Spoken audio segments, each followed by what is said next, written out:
There's nobody whose psyche, as Sid says, is better than any others. But for the appearance of it, because of the level of understanding. But that's all. We're all the same. We're all the same energy. Yeah. Is my lighting? Oh, I don't have my light on top. I don't know if that's a glare, if it's a right amount of light, if it's too much, too little. I'm glad to make adjustments. It is perfect. My late wife's poems is called the Compassion Ripples. It's very. I actually read it, I think, at my thing, and it's just true that we're always sending ripples, and we never know the long-term effects, Well, we're going to get started, and I'm going to share a ripple story of you. Okay. And let me see. It's 9:30. I think we can get started right on the dot. Okay. So we have the wonderful Dr. Bill Pettit here with us, and for those that don't know, I'm going to have you share your background. I think many people here already know who you are. I don't want to get into your board certified psychiatrist and all that. We can get to all that, but I want to share a quick personal story. Bill, when was it? Was it 5 or 6 years ago when we're in Seattle? How long ago was it? I don't remember. I think it was probably about maybe 2014, 2015, somewhere in there. Yeah. I think it was 2014, if I remember. Okay. I went to go to Seattle to see Michael Neal. He had an event, and he had speakers such as Dr. Pettit there. And at the time, I was a very new and annoyed student of the principles. I was one of the people that couldn't quite understand it, didn't know why everyone was so happy-go-lucky, and it just didn't get it. Dr. Pettit comes onto the scene. And he walks into the room like he's coming to his 20-year high school reunion. He looks at every single person in the room like he's been waiting to see them for the longest time. Funny thing about that is that I forgot about the principles for that moment. I forgot about why I was there. And I realized that the way that Dr. Bill, and as I've looked at, I'm in your group that you're in right now, the mind-body connection and all that is, his conduit, his translator of the principles is love. The way that he invokes something in all of us is not necessarily the principles, but there has to be a conduit for us to understand what these principles even mean. And I never understood why with certain teachers or people that try to help me out, I didn't get it. And it wasn't that they weren't affluent in the principles, is that they try to supersede our humanity with teaching the principles. And what I absolutely adore about Dr. Bill is that love comes first for him before sharing the principles. His adamant teaching of love and humanity, and the way that you do that, Bill, is second to none. And for those that are here that are wanting to teach the principles and how do I do it and all that stuff, notice something with just the way that Bill shows up. It goes beyond the principles, because what this points to is first that you need to have love in the room for someone to see something. There has to be compassion. There has to be a genuine, his motto is it nothing broken, nothing lacking? Yes. Is that what it is? Well, and also people don't care what you know until they know that you care. Bingo. 100%. And that is my introduction to Bill, because when I left there, I didn't have a better understanding of the principles, but I did know that if I leave with a little bit more love, that will change the world more than if I leave there angry with a lot more knowledge of the principles. Which doesn't necessarily, you can't even have that. I don't even know if that even, I don't know if that's even possible. But for those listening here,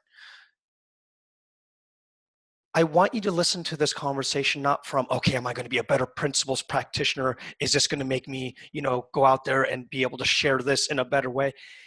See if you can get more love into your conversation. See what shows up for you from a different place while you're listening to Dr. Bill today. Because I think that will be what's going to be transformative for all of us while we're listening. And on that note, And Bill is fine, by the way. okay, so yeah, Bill, Dr. Pettit. Bill, thank you so much for joining us, honestly, from the bottom of my heart. I know so many people here are so ecstatic to have you. I ask this of everyone that comes to this group, and it's just been kind of my first question that I always ask. There are many ways of teaching the principles. There are many ways of seeing this truth. Some people call it the single paradigm. Some people say just talk about mind. Some people say it's a package deal. Some people say it's spiritual. Some people say it's the logic. From what you've experienced, what is a direction that you think would be useful for people to see if they're new, or even if someone's been in it for a long time? What's the direction that you find that's been very useful for you? What's the direction? Help me a little bit. I mean, I can just, can you say anything more about direction? Yeah, so if someone says, look, what is this principles bit? What's important?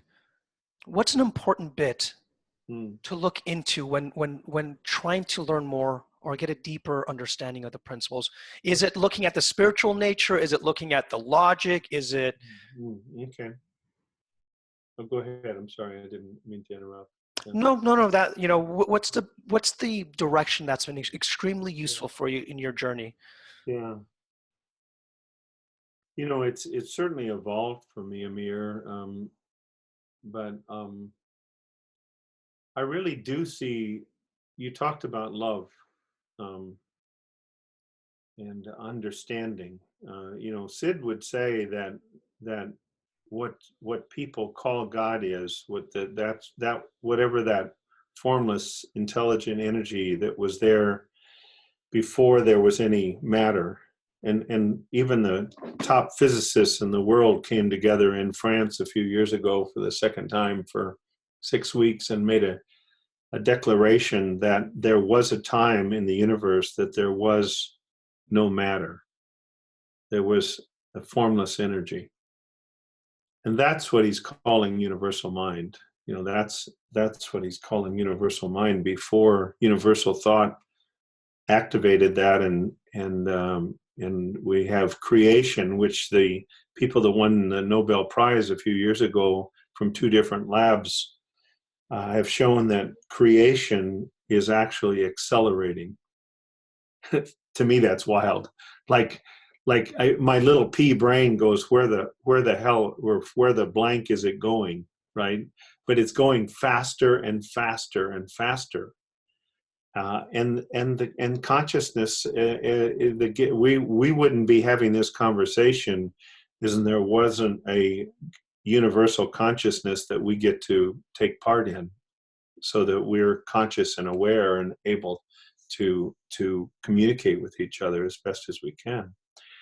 But I think the love and understanding, Sid says that whatever that energy is, and people have made up a lot of stuff about that energy from the beginning of mankind. It's been a search for try to understand that which was behind the source of the universe. I'm saddened at times, you know, that I was reading in National Geographic 2 months ago where they found 279 bodies of infants and small children up to 2 years of age that had been sacrificed to the gods, or to God as they understood it, to try to stop the rain. And you go, wow, what an image we've made of this thing we call God. We've made it in our own image. But to me, when Sid says that whatever that was he experienced, that it's pure love and understanding, that's what's behind the entire universe, is pure love and understanding. Now, that's, to me, what's become important. And I say both of them because I think that every human being is filled with love. I believe that's what we're made of. Now, if we don't have understanding, we get at the mercy of our thinking, and we innocently start living in a chronic world of stress and survival. really, as we've talked about in the course, on the mind-brain-body connection. Uh, a few years ago, well, last summer actually, I was coming back from my daughter's wedding in South Dakota, and I was watching a movie called Thank You for Your Service. Have you ever happened to see that? Or No, I haven't. okay, well, I had the choice, and it was a tough decision for me. I had the choice, and stop me at any time, Amir, if you need to. I saw there was one of those Marvel superheroes, movies with all the superheroes, and or this movie that said "Thank you for your service," and I thought, well, one's going to be a little more lighthearted than the other. But I read the trailer, I watched the trailer, and and I watched it, and it was a movie of 5 U.S. soldiers coming back from Iraq after their service, and they all got out and they went to their spouses, to their fiancés, to their families, some, to themselves. And you could see that these 5 men were filled with love. They had love for each other. They'd carried each other wounded off the battlefield, and risked their lives for each other. They had lots of love in their hearts. They had love for their fiancés. They had love for their spouses and their children that they returned to. But they didn't have understanding, so they were at the mercy of their memories of things that they'd witnessed, things they had done, things that they had seen, and the craziness of war. And because of that lack of understanding, they lived in hell in their head, and the love that they had was not what came out. Instead, they were putting their fists through walls and smashing things and breaking things, and their spouses and loved ones would have to say, I'm sorry, I love you with my whole heart, but I can't have our children be around this. I can't do this. And your heart went out to them. So to me, there's really 2 conditions. There's love without understanding, and there's love with understanding. Now there's levels, there's levels. There's darkness, and it doesn't take many photons of light for there no longer to be darkness. When I lived in West Virginia, there would be I worked, taught at the medical school there for 10 years before my wife Linda's father passed away, and we moved back to Michigan for 6 years before we came here 2 years ago to Phoenix. And while I was there would be cave-ins in the coal mines, and very sadly, sometimes a number of miners would die, and frequently because there were things that were not being done. There were regulations that were being sidestepped. But the ones that did escape and were rescued, they said, the first time that we had a few photons of light come into the mine, we knew we had a connection to the outside. We knew that we had a really good chance of being rescued because we were connected to light. And I think our journey through life is that way, where the more understanding we have, and it's not an intellectual understanding. Like Sid says, you could teach a parrot to give the definition of the 3 principles fairly rapidly. You could teach it to a 4-year-old, but it's insight. It's insights. It's having a sight from within. As Sid says, please don't believe anything I say, but if you listen and then it touches that place of truth that's inside of you and you have an insight, then it's not, you're not believing me, you see something for yourself, and something that you started to see that day in Seattle. I think you saw a little more. And it's not an intellectual, it was a feeling. It manifests as a feeling of hope, a feeling of more light, if you will. And I always say to people, when we come out of the darkness into the light, we can either do one of 2 things. And I think this is a continuous continuous process. We either look back into the darkness and we tend to beat the hell out of ourselves for the things we broke and knocked over while we were in darkness, or we turn back around and are filled with gratitude now that we have light, and we go forward. And it doesn't mean if you see that you haven't harmed people or said by what you said or done that you don't, if you're able to, that you don't make amends. You know, that's just common sense. But Elsie Spittle this weekend in her talk was very beautiful as always. And she said, you know, you want to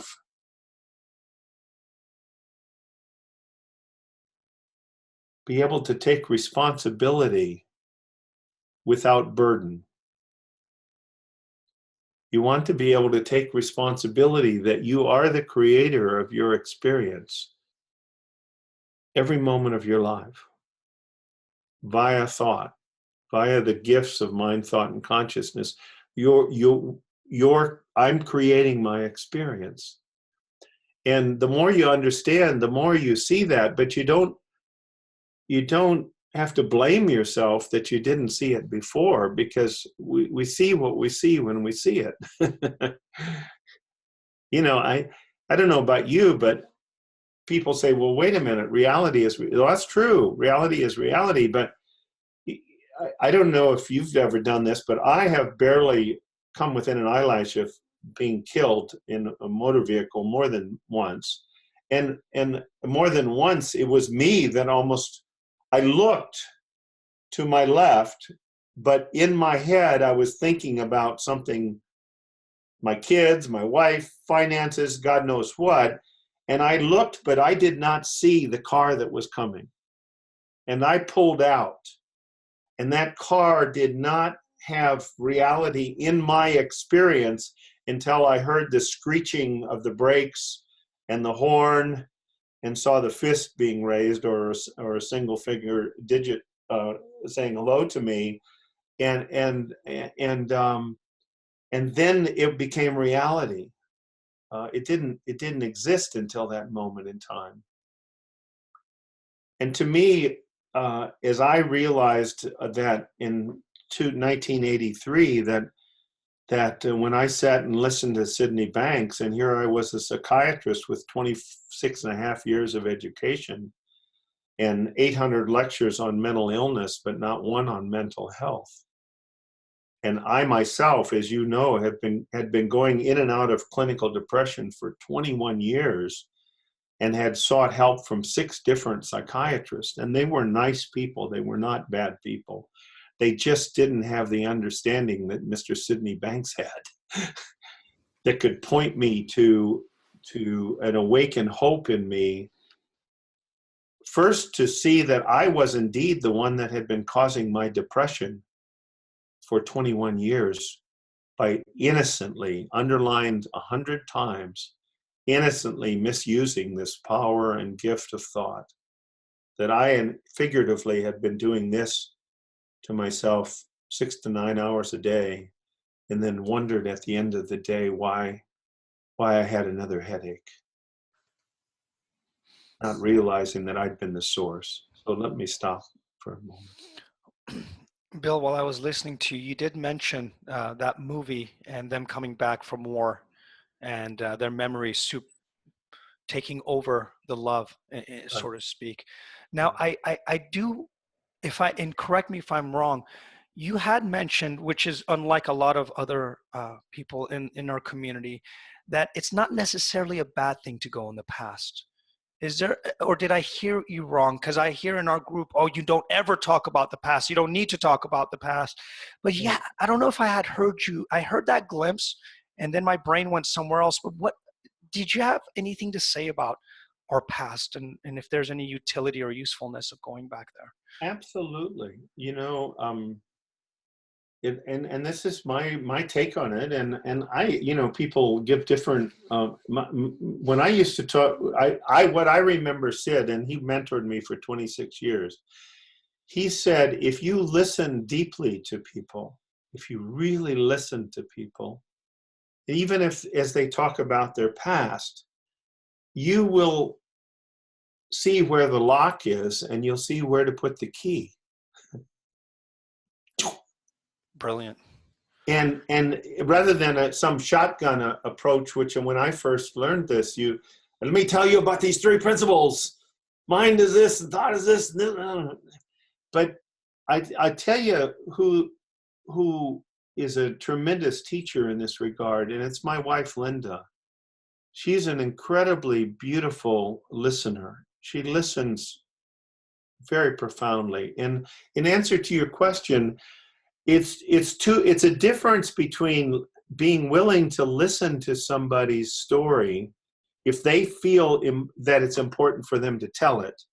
I always tell people, I don't have any need for you to tell me anything, but I want you to feel free to tell me anything that you feel is important for me to know. The challenges that you've faced, some people have faced incredible challenges. If you've been locked in the basement and sodomized by your stepfather from age 6 to 14 on a daily basis, wow, okay. To me, it takes a different level of understanding than if you had a loving parents who occasionally lost their bearings and said something snarky to you. So to me, I think my wife Linda she's wonderful at listening to people's history, and then it's a difference to think that that's where the answer is. It's not where the answer is, but it helps you see what it is that. Two things. It helps you see to what degree people have been able to get free from difficult things in their life and what burden they still carry. And it also, she is wonderful at, typically she'll take a history from people and have a list of 7 or 8 times in their life that they accessed wisdom that saved them from further difficulties. And they, when she lists them, they go, wow, yeah, I did, didn't I? Wow, I did. All most people have seen is the times that they've gotten lost, and that the times they've been at the mercy of their circumstances in their life. And so to me, I remember particularly, and I don't want to steal her thunder, but I remember one time a young woman who had been date raped came to her in shock, 20 years old. And she told the young woman, she said, I need to know what happened because I may get called into court. So I need you to, as best as you can, to tell me what happened. But I want you to know that after you do that one time, you will never have to go there again. Because that's not where the answer is. That's over. The healing has begun, and with understanding, you have the ability to heal fully, totally. You are not broken. This has not broken you. It has not even scratched you. You are whole.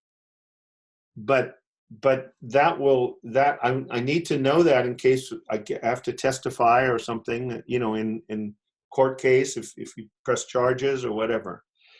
But I think that young woman said that was tremendous comfort for her to realize that she was never going to have to talk about that again. And I don't know what she gave her. I think the relationship handbook and the missing link to read. She saw her twice, and the young woman came in on her 3rd visit and said, I came today to just thank you, doctor. Because, and now, not being a woman, I feel a little leery even saying this. I feel more comfortable when Linda says it, because I don't know what it's like to be sexually assaulted. It's very violent. But what she said was, and these were her words, if this had to happen for me at 20 years of age to learn this was a very small price to pay. Pardon me? Pardon me? I thought she's supposed to be traumatized for the rest of her life by a lot of present beliefs. And she was fine. And she just said, and spent the hour talking with Linda, but she said, I don't, and she never had to come see her again. Her mother came in right after her daughter left the room and said, do you have some of those books that you gave to my daughter? Can you give me references? Because I want what my daughter has. Wow. Wow. Now, contrast that to a graduate student that we had in a program one place where said that she was assaulted while she was in the armed services. And and I say this, it sounds judgmental, but people are doing the best they know. But she said in order for her to even apply for any things from her post-traumatic stress disorder, she had to go to this program, service program, and for 6 weeks, every day in a group, she had to tell her story of being assaulted every day for 6 weeks. She said the experience was horrible. It was like being raped every day for 6 weeks. So notice the difference of seeing that it's valuable to know what challenges people have come through and to what degree they are free from that, which doesn't exist anymore, because it shows somewhat their level of understanding where they are regarding where their experience comes from moment to moment. But that's different than saying that that's where the answer is. Is that helpful? That's brilliant. Absolutely. I think that cleared up a lot for me as well. And some people will say, Amir, some people will say, I don't need to go back there. I don't need. I'll say, were there ever any difficult, really, what you might even have experienced as traumatic, that you feel are important to tell me, to let me know that what you've had to, challenges you've had in life? And they say, oh, I had a couple of things, but I'm really, that some people may not even feel a need to. And to me, there's no right or wrong. Yeah. But other people, just the fact that you care, that you're showing that it's not a technique, but that as a human being, you're saying, I know that we've all had different journeys. Has your journey been a tough one? And where are you with it? And I'm excited to be here with you now. But I think it shows respect if they want to share it. Bill, when I quote unquote got the principles, I was adamant about you don't need to share your past, and I realized how dismissive it was. And what I think you're saying is, if it's going along the lines of loving and listening to someone, then let them speak about their past. Absolutely. If it's letting them express a part of them that they weren't able to express with someone else, then what seems to be the biggest problem? Right. Now, sometimes when you check in, you say, oh, they say, oh no, I don't want to be doing this. It's just what every other therapist or every other psychiatrist. Sure. So you find out, are they doing it because they think, or are they doing it because it's nice for them to know that you care about the challenges they face? I would like, if it's okay, to tell you a story that I think really dramatizes, and dramatize is too big a word, but it really shows what the power of understanding. Is it okay? I would love, absolutely. We love your stories, Bill. Absolutely. Okay. Well, I even asked Elsie. I said, Elsie, you'll hear people a lot of times say, Sid said, if you just were not frightened by your experience, if people weren't frightened by their experience, the world would change. Now, I don't know where that quote came from. Elsie kind of was like me. She said, well, it sounds like something Sid would say. But I don't know that it's on an old audio tape, a cassette tape, or I don't think it's on the Long Beach tapes or the Washington lectures or the Hawaii tapes. But what happens if people don't understand, like we talked about in the why understanding mind is important to the brain body behavior connection, because if not, we create experiences which are trying to let us know that we're off track, whether they're physical or emotional, and then people have thoughts about those experiences, and they get in a vicious cycle that ends up with chronic fatigue syndrome or PTSD or whatever. So I have a friend, and he's a wonderful teacher of the principles, and is from another country, and he was in a company in war where they were hit with rocket attacks. It was a company of 10 people, and a number were killed initially in the rocket attack, and then he was the medic. He tried to save one life after another with his eyeball hanging out of his eye, and all 9 of the others were killed. All 9 of his other colleagues died, right? And he lost his eye, but didn't have any serious brain injury or internal energy. He went into deep depression and deep post-traumatic stress disorder. I happened to be one of the people that introduced him to the principles over a period of time. This was in 2008. So 11 years later now, a few months ago, we're on a talk, and we're putting together some stuff for a PTSD course. And he said that he and his friends had gone to Barcelona for a holiday weekend, for a long weekend. He and his 2 buddies, and they didn't know that it was a national holiday. And they walked out of the airport, Amir, and the fireworks, the explosions were going off. Fireworks in the air. Now, his brain, it wasn't conscious. His brain pulled back those memories and said, oh my God, it's another rocket attack. And in seconds, his heart is going 150. His breathing is shallow. He's ready for whatever's coming next. His perspiring coming down as the rush of adrenaline and noradrenaline, and a terribly uncomfortable feeling, but it's of extreme readiness, which would have terrified a lot of people that didn't have understanding. True?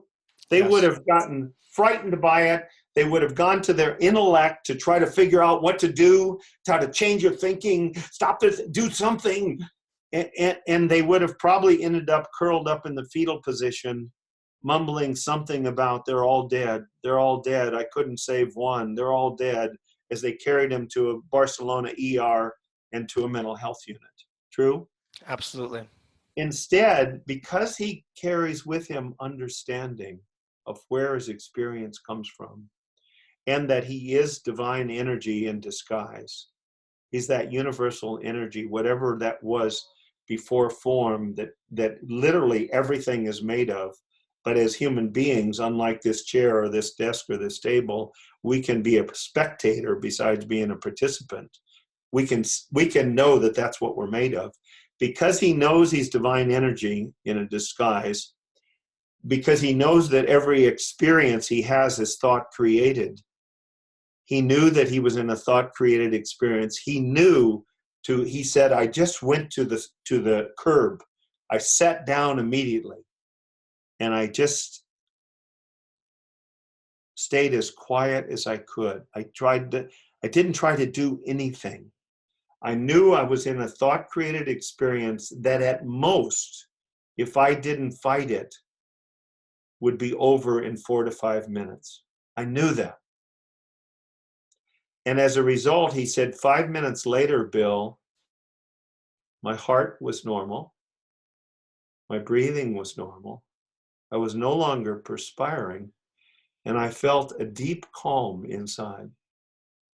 And I looked up from that place of calm at the fireworks and the explosions, and I said, is this? And he and his buddies went off and had a great weekend in Barcelona.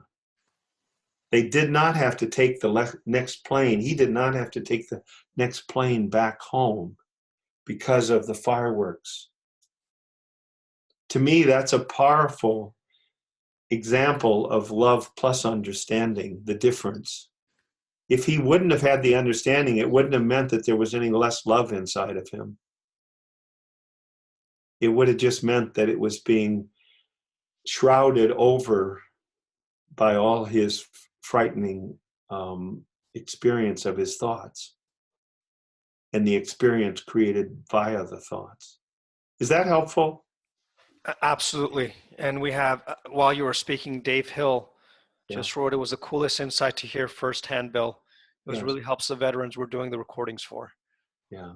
So Yeah. absolutely, this is helpful. And, you know, a lot of times we hear, yeah, this might help people that are, you know, fighting their husbands or wives, but surely with veterans, with PTSD, the real stuff, this stuff can't be useful. I mean, Right. Bipolar absolutely. disorder, schizophrenia, or even anxiety, panic attacks, or depression, or addiction, Substance abuse. or substance abuse. Yeah. Yeah.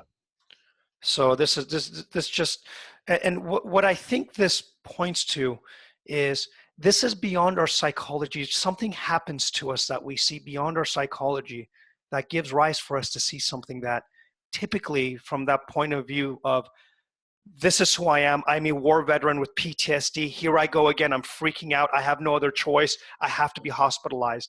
What I hear is there's something beyond that we can hear that's deeper, that even in that state of mind is we still have access to. Yeah. In fact, our experience, we are walking biofeedback machines, Amir. We're getting an experience of our thinking every moment of our life. And it isn't about monitoring our thinking. To me, it's about being aware of my feeling level. Yeah. And very simply, if I haven't laughed, really, I had a hearty laugh by noon. To me, I'm taking life way, way too seriously. And I don't care what's going on in my life. You know, Sid used to say, because people, I think seriousness has gotten a fake reputation, like worry. I always tell people that if I ever invent something, and at 76, 2 months shy of 77, it's rare that I will invent something, but if I invent something, I'm going to find out who marketed worry and seriousness, because they're brilliant sons of bitches. And I'm going to have them sell my my invention, because they've marketed two of the most destructive habits to spiritual, emotional, psychological, and physical health as badges of courage. Because worry supposedly shows I really care, and seriousness shows I'm really responsible. And I am much more responsible when I am in a loving, lighthearted state of mind than when I am caught up in seriousness. You know, one of my favorite quotes from Sid's Enlightened Gardener is when he says that the Sid person in the book, he says, you know, to me, seriousness and discomfort is to mental illness as damp and dark is to fungus. It makes it grow. On the other hand, love and lightheartedness is to mental illness as sunlight and dry is to fungus. It eradicates it. And to me, the incremental insights, and to me it's been uneven, but over the last 36 years, Amir, I would say that every 6 months of my life internally has been more gentle, more loving, more kind to myself and to others. And what a nice thing. I tell people, direction is what's important, and not the speed. Sid used to always say, if you can just be grateful for what you see, you will see more. But if you try to see more, your desire to see more is going to get in the way of you seeing more. But if you're just grateful to where you are and grateful to whatever you've seen, that feeling will always every time will carry you forward. Life gets, it's so much simpler than we want to make it, than our personal intellect or our ego wants to make it, Amir. Bill, this is brilliant. I'm gonna add a little piece that I think for those that are listening, and then we have two questions that Missy and Sari wants to ask. But yeah, it's funny, while you're talking, I hear so many people in our community that are like, I need to make sure everyone gets this, and they're so pent up and angry about it. And I'm going, well, look at where you're at first. Look where you're showing up from. And I get the sentiment. They want to go and help the world, but this speed and this like diligent anger and like seriousness to share this, I'm going, folks, you're missing the point. Relax. Everyone will be able to see as much as you're able to see in that moment. So no need to rush it, like you mentioned. It's brilliant. And Missy, I'm gonna go ahead and lower your hand and unmute you. Are you okay to take some questions, Bill? Yeah.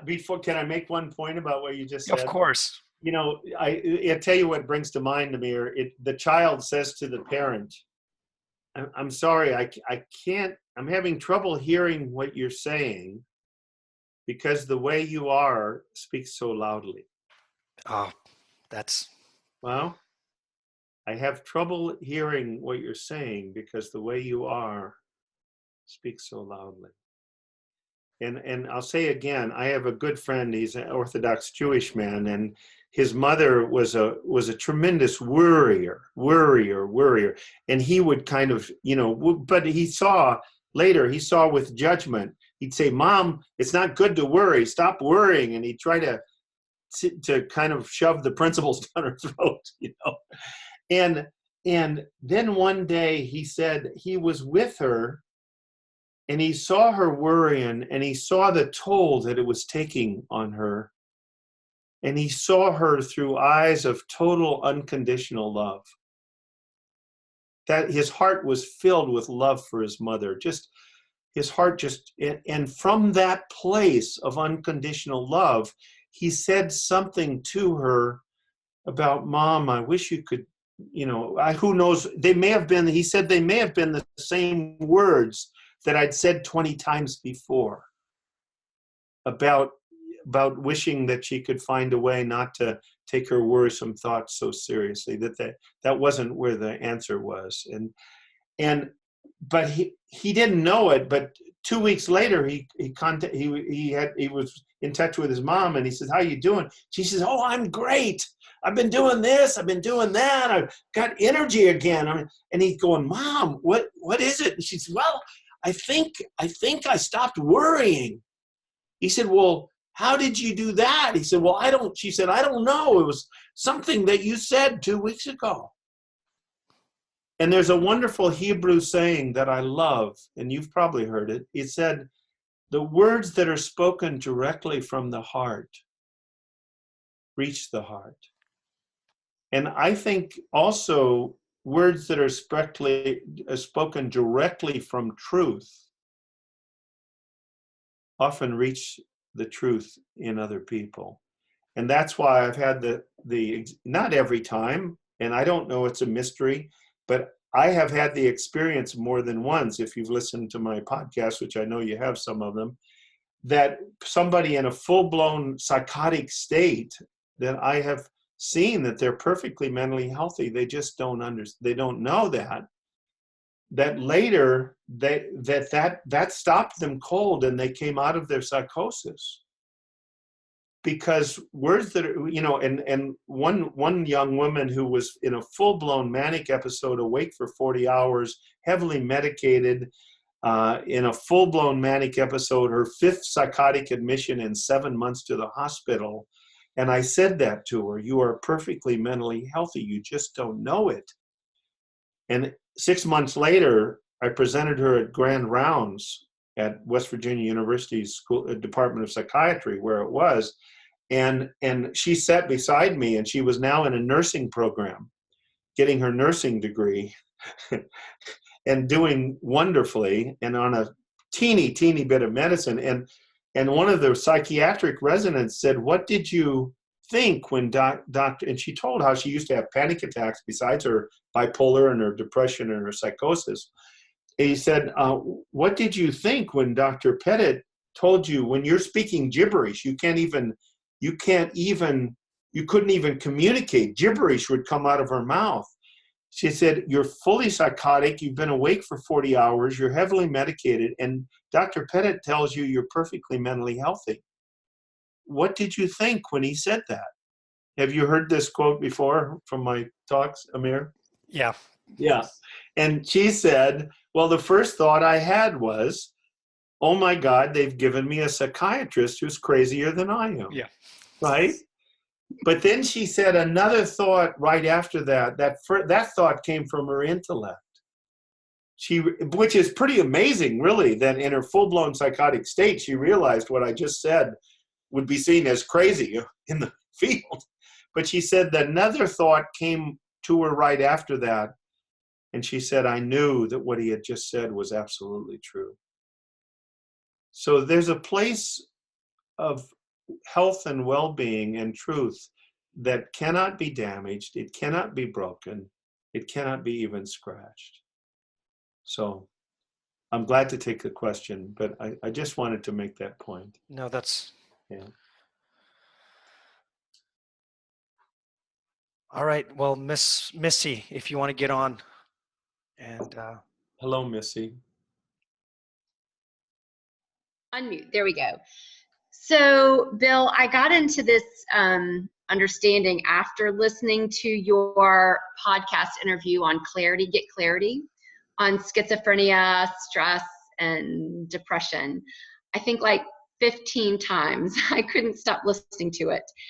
And the most profound thing that stuck out to me in my struggle that I've been going through for about a year, a little over a year, is you said the panic attacks and the depression are your friends.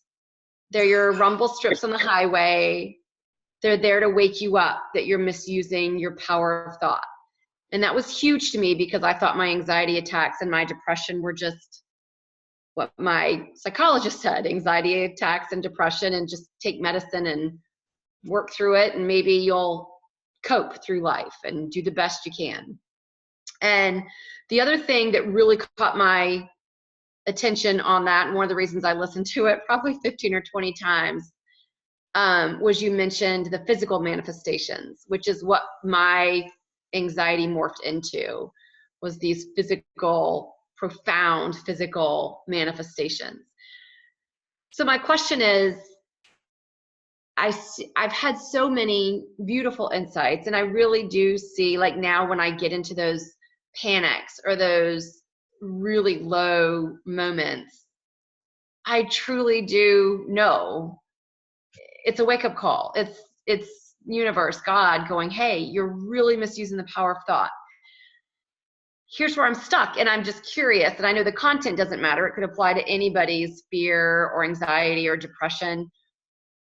But I seem to have such a deep and strong fear of the physical manifestations. They terrify me, where I just sometimes find myself living in terror of them. And I don't know where that next piece is. Like, I know that breaks my body down. I know the anxiety and the worry and the stressing over, like I worry about the worry. I worry about the physical things that come up from the worry. And I can't seem to make that bridge over. You want me to comment on that? I would love for you to. I'd love to just hear your thought on that, because truly that podcast is what brought me into this conversation completely. 100% that conversation. Well, I'm going to mention too. Do you have a pencil and a paper there? I do. Yes. Yeah, I'm going to mention two things, and maybe you've already known it. Are you aware of www.sydbanks.com? SYDBANKS.com. I am, but I haven't gone to it. Yeah. Well, I will tell you. To me, starting with Bill Pettit is not where the answer is. It's starting with the person that literally, this man with a 9th grade education, literally, and I talked to the man that sat in on these meetings, he taught physics to PhD physicists from MIT for 3 days, and they asked my friend Dick to bring him back for 3 more, and then they asked him to come back for 3 more. This is a man who read 4 welding books in his life. So to me, he was enlightened. You don't teach physics to PhD physicists from MIT for 9 days and want them to keep coming back 3 days at a time unless you know something. Okay. Bill Pettit would not go try to teach physics to PhD physicists from MIT. Okay? Okay. So I don't care whether a child is 8 years old or a person is 98 years old. I ask them to, before they do anything, to go to the sidbanks.com, go to the Long Beach videos, which, you know, Sid had his experience in 1973, and for 27 years he refused to be videotaped because he didn't want followers. Anybody who says this is a cult or I'm afraid it's a cult, I don't know any cult leader that's ever said, I refuse to be videotaped for 27 years because I don't want followers. And who the first words out of his mouth on his videotape is, please don't believe anything that I say. Because if you do, you've given up your right to think as a free individual thinker. It's okay to be a listener. And then if you listen and you hear something. So I encourage you, Missy, to watch the first 15 minutes of the Long Beach videos. Okay. Sid used to say, I'll talk to educators, I'll talk to doctors, I'll talk to clergy, I'll talk to mental health professionals. And we said, Sid, you're 70 years old. You're not going to live forever. He lived to be 79. And it's important that we have you on videotape because that's a different experience than an audio tape. It's a more profound sense of this person sitting there who used to have terrible social anxiety, sitting in front of 100, 200, 300 people at various times and speaking very easily and joyfully. So I ask people to watch the first 15 minutes as quietly as they can.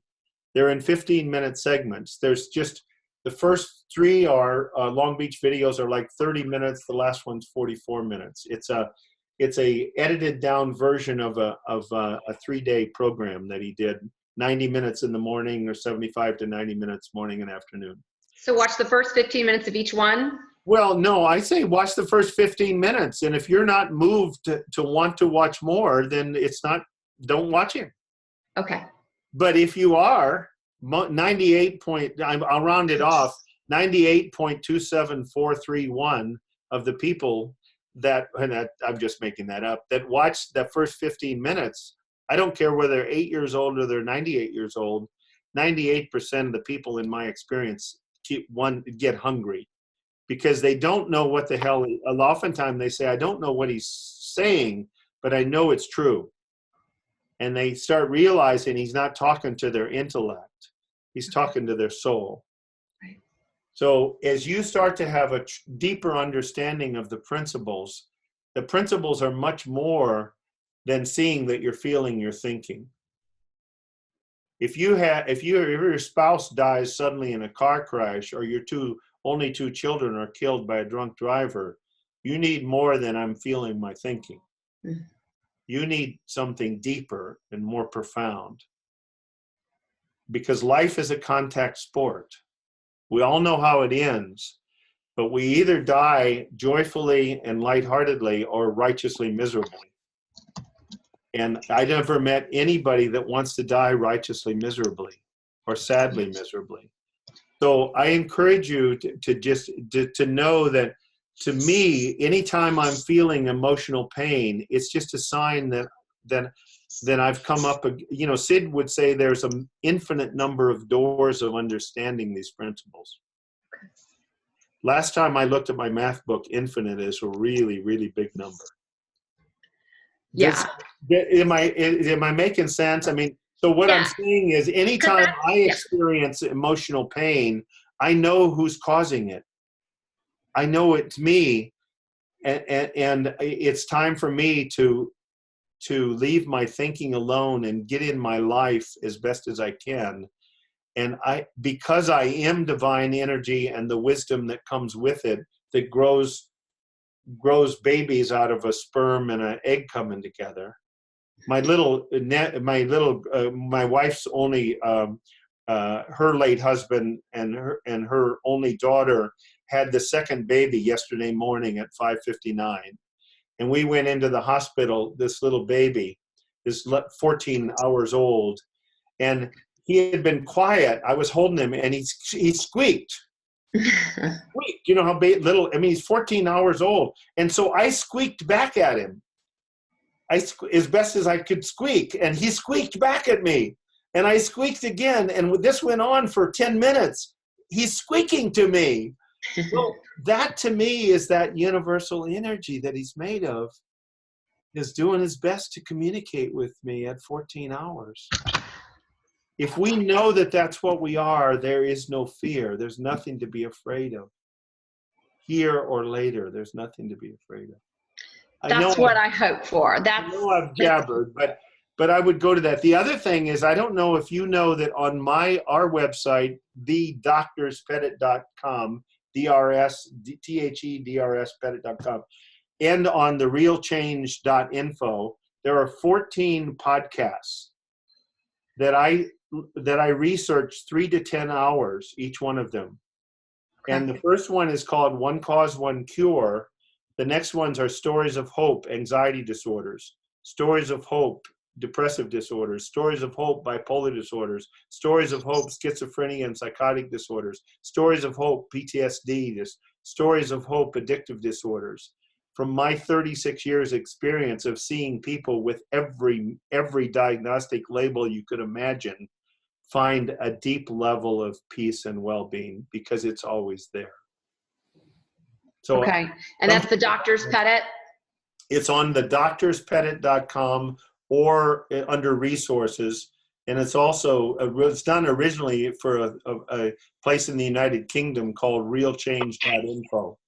Yeah. And for those listening, you don't have to write it down. I will have it in the show notes. It'll be under the YouTube video.